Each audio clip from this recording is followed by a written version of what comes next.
jade of Liangzhu culture, a testament to the 5,000-year-old Chinese civilization, has become a major cultural element of the 19th Asian Games set to open in East China's Hangzhou on Saturday. Their images can be seen in torches, medals, and venues, as well as the decorations found on the heads of its mascot.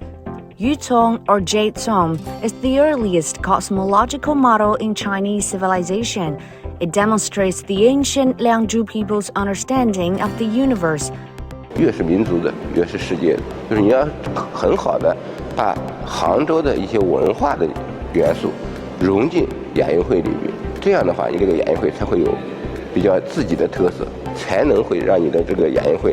变得别具一格。那我们当然通过这样的话，让更多的人了解我们的中国的优秀传统文化，了解我们中国人的文化特质，这样的话也能更好的把中国的文化，特别我们的良渚的这个古城的文化宣传得更好。